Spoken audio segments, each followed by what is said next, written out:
आप देख रहे हैं आरती न्यूज यूपी। तो आरती न्यूज यूपी में बने रहिए। आप सभी लोगों का स्वागत है। आप देख रहे हैं, इस समय सुन रहे हैं आरती भारद्वाज जी को, जो जिला गोंडा में अपने गीतों से सभी भक्तों को भाव विभोर कर दिया। और साथ में गोलगप्पा के स्टार गायक सेन दत्त सिंह सानवी मौजूद थे और अपने गीतों के माध्यम से क्या कहा।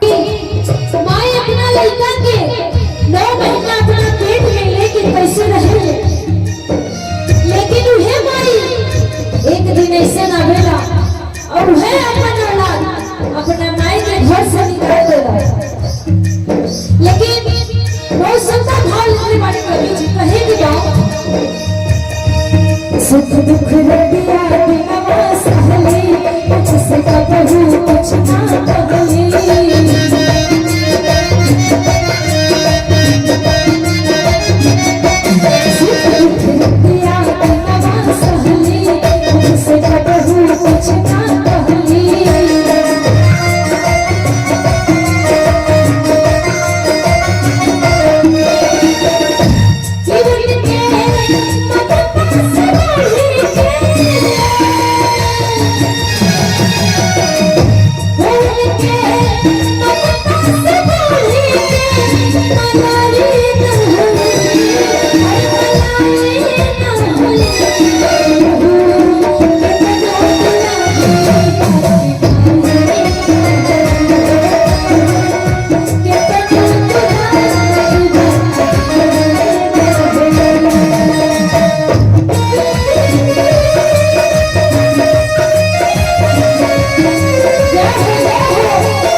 और बता दूं दोस्तों कि गोलगप्पे गाने के स्टार गायक सेन दत्त सिंह सांझी देखते रह गए आरती भारद्वाज की आवाजों को।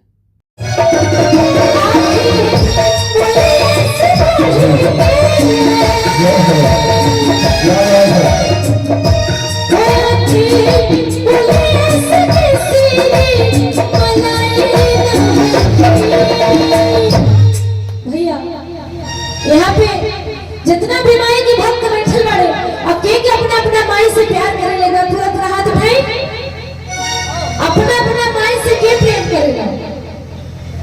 साफ करेला कि आधा जमीन हो आखी माए से बढ़ के मलाई न होई हो मलाई न होई केहू